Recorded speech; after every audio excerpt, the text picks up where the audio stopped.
The night before my wedding, I stood frozen in the middle of the banquet hall, watching Mayra laugh with another man, Steve. The very name that once meant nothing to me. The one she had brushed off as just a part of the past.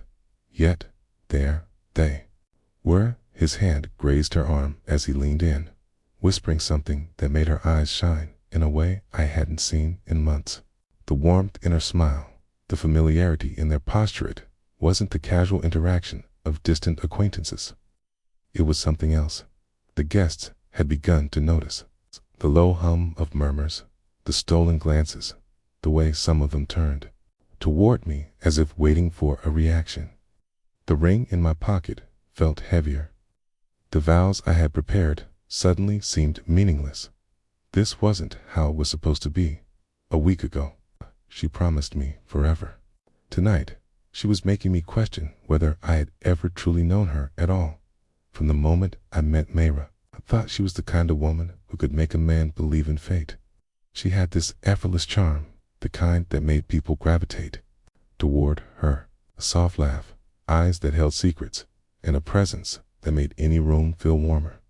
We met 4 years ago at a charity gala, one of those high-profile events filled with people pretending to care about something more than themselves. I was there as an investor, someone they needed a check from. She was there as a guest, mingling like she belonged to that world. She bumped into me while reaching for a glass of champagne. An accidental touch that sparked a conversation that lasted the whole night. It was easy to talk to her. She had this way of making me feel like I was the only person in the room. By the end of the night, I wasn't thinking about the business deal I had come for. I was thinking about her, and that's how it all started. What followed was 3 years of what I thought was love the kind people write about in novels. I was never one for grand romantic gestures, but with her, I wanted to try. Fancy vacations, candlelit dinners, little notes left on the counter in the morning. I wanted to give her everything, and I thought she wanted the same. We moved in together after a year, and everything felt right. She fit into my life so seamlessly, like she was always meant to be there. We had our ups and downs, sure, but there was never a moment when I doubted us. Not until the last few months. Something shifted. She became distant, but not in the way people do when they're simply tired or preoccupied.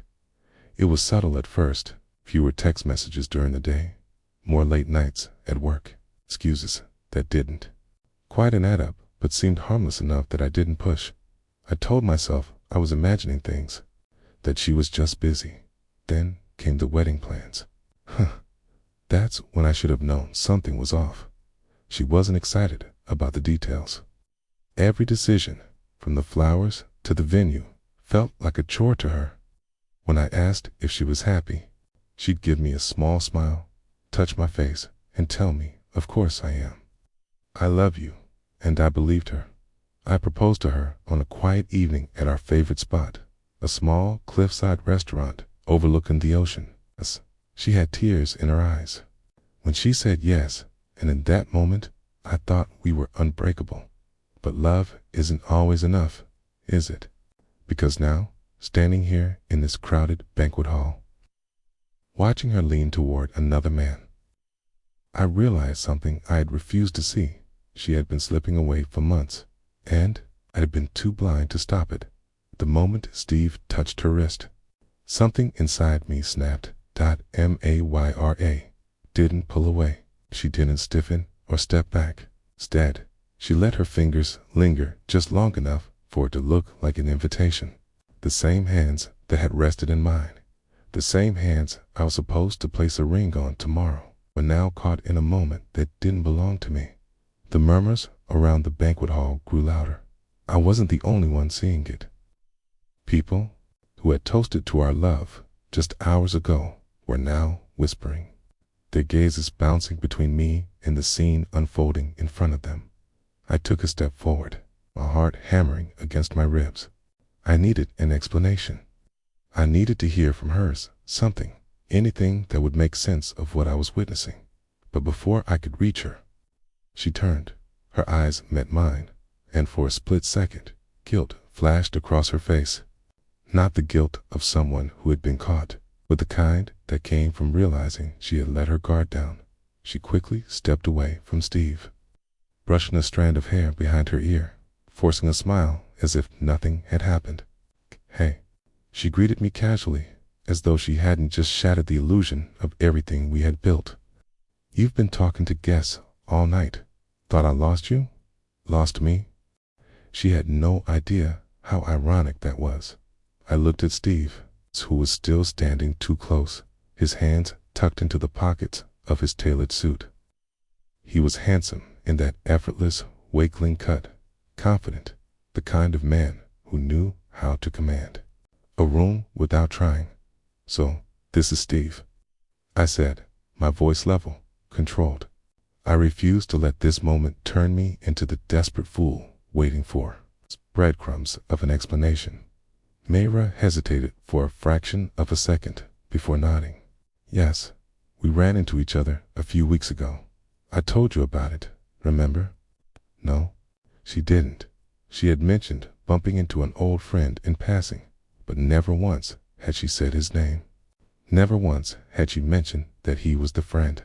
Steve extended a hand toward me, smirking slightly like he knew something I didn't. "I've heard a lot about you," said. I didn't shake his hand. Instead, I turned to Mayra. "Can we talk?" Her smile faltered. She knew what was coming. "Of course," she said. But when she turned to Steve, was something unspoken in the way they looked at each other. Something that made my stomach tighten. I walked away, not waiting to see if she'd follow. I needed air, needed to clear the fog that was starting to settle over my thoughts. The moment we stepped out onto the quiet terrace, away from the crowd, Kay turned to face her. "Tell me the truth," I said, my voice lower now, steady but demanding.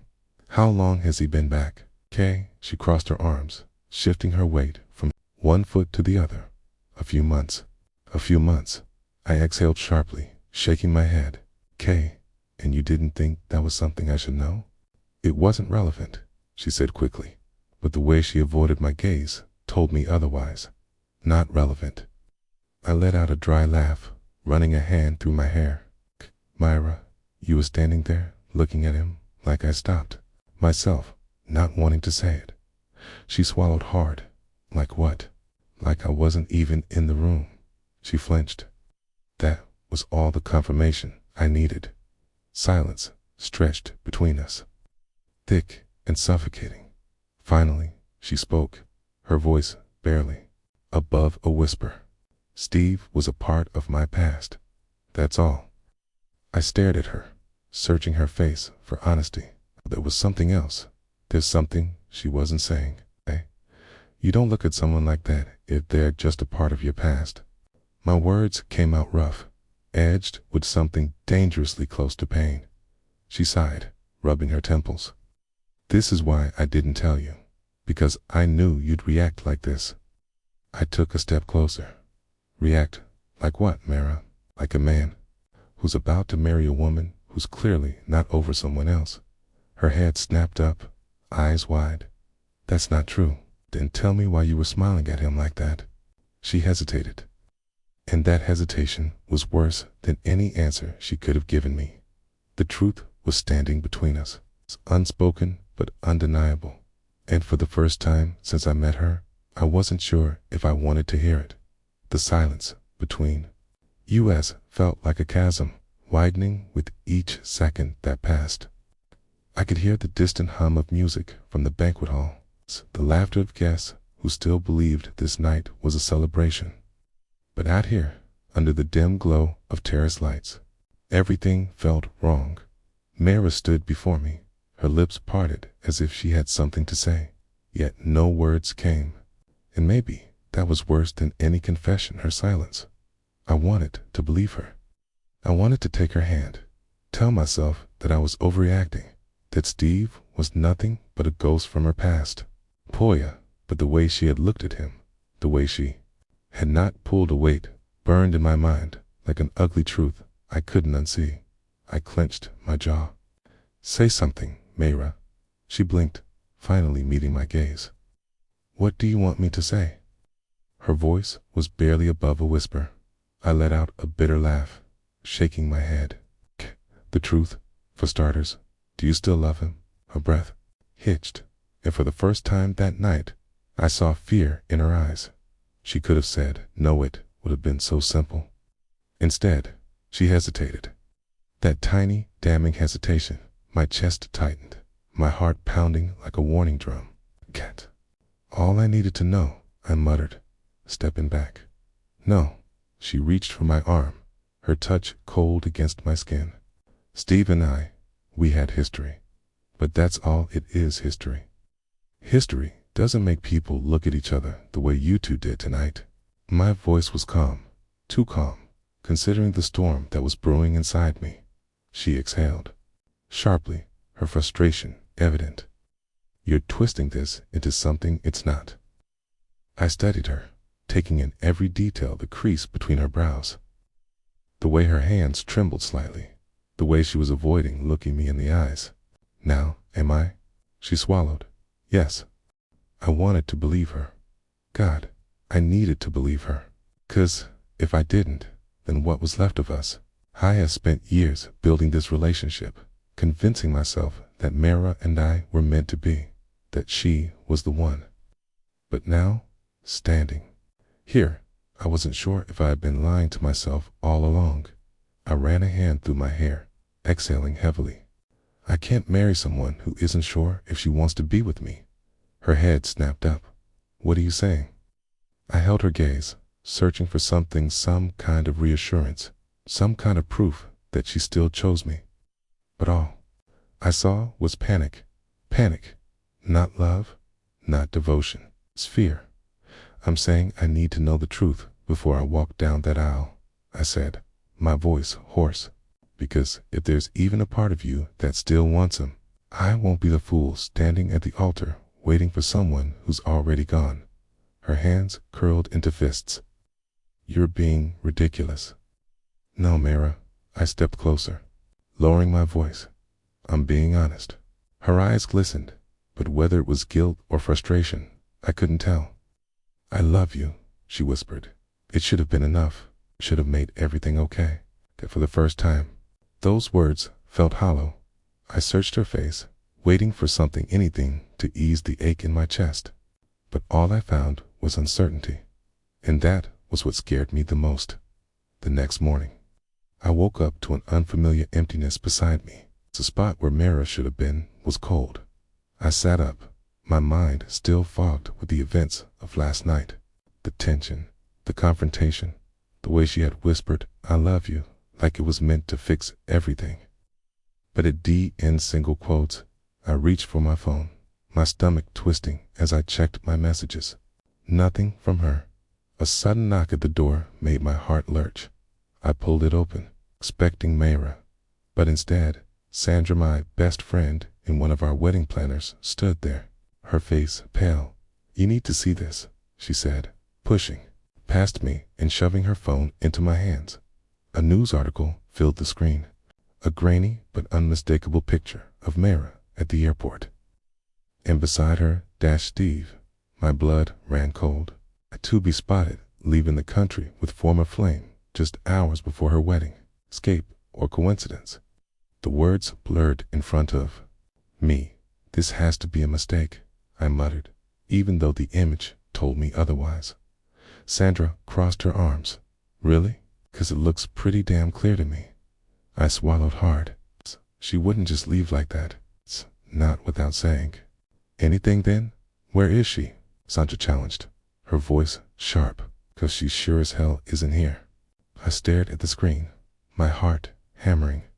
I called Mara once, straight to voicemail. I called again. No answer. I clenched my jaw. Maybe there's an explanation. Sandra let out a humorless laugh. "You think?"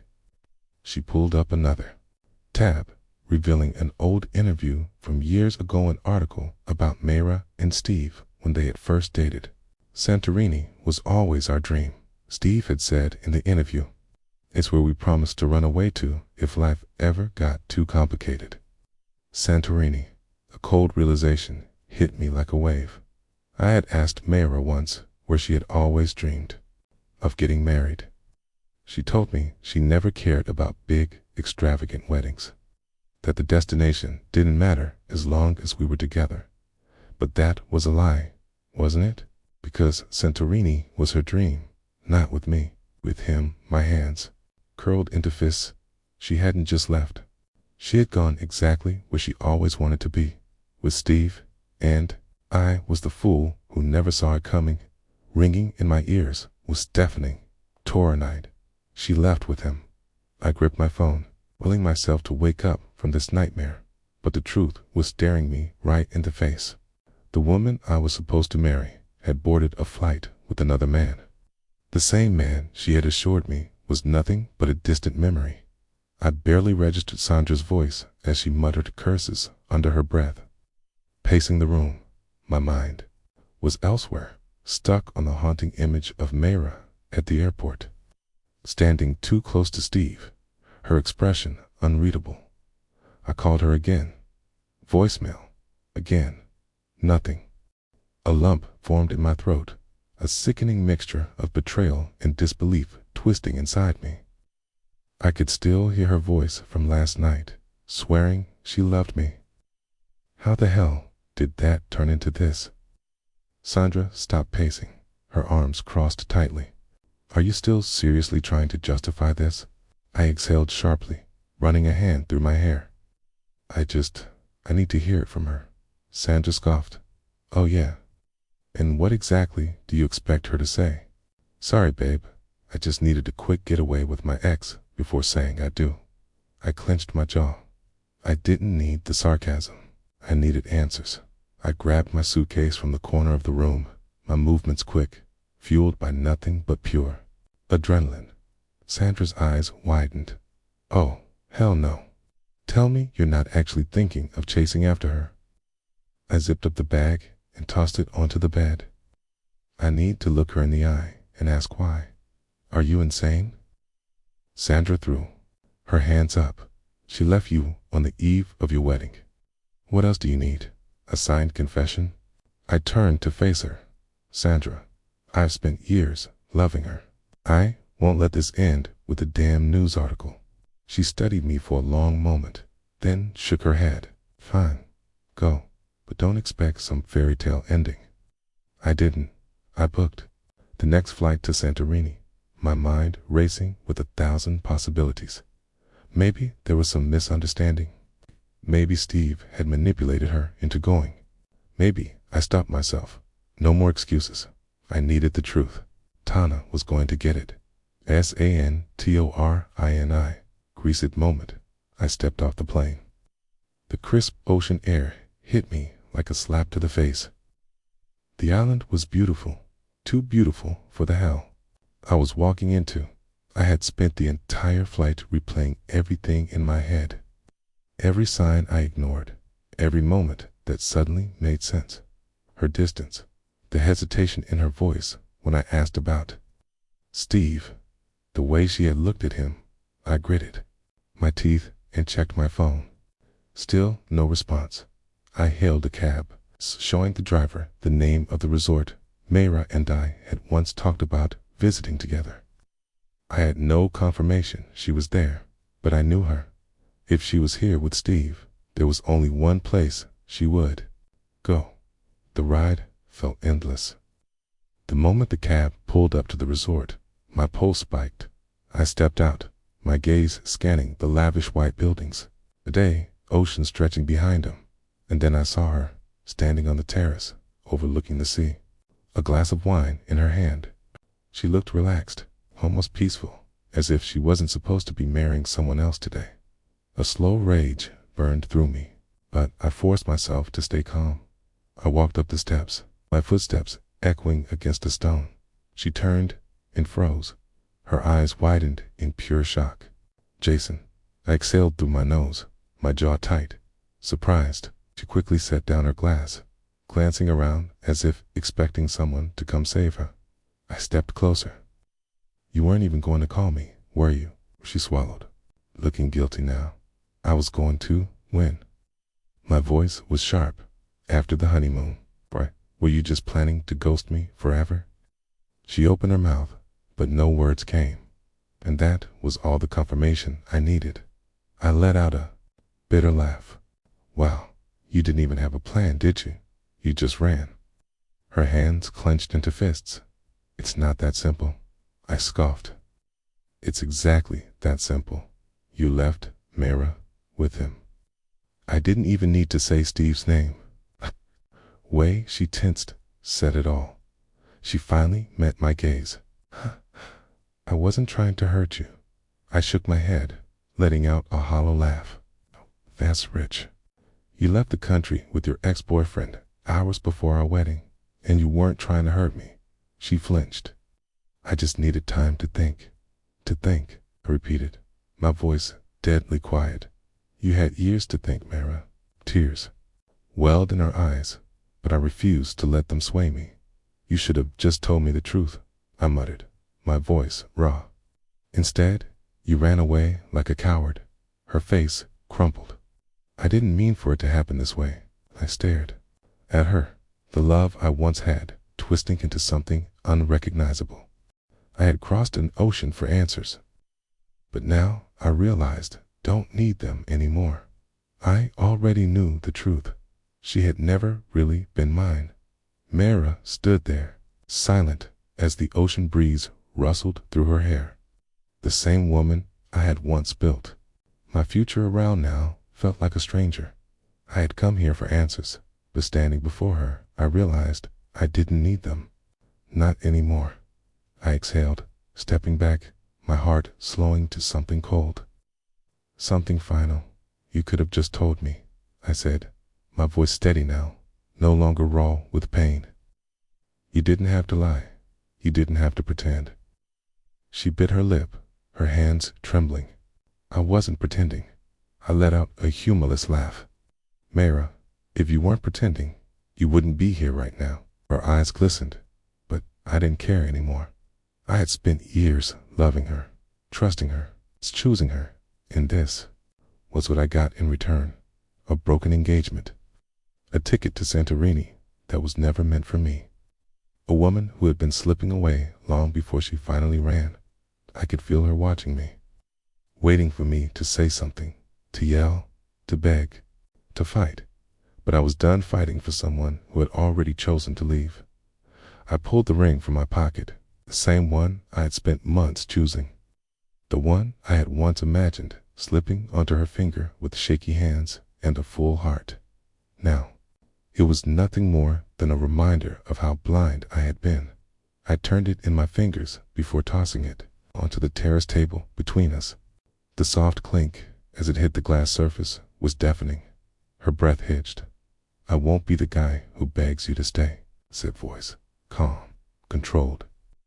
If you've ever loved me, even for a second, then don't insult me with excuses.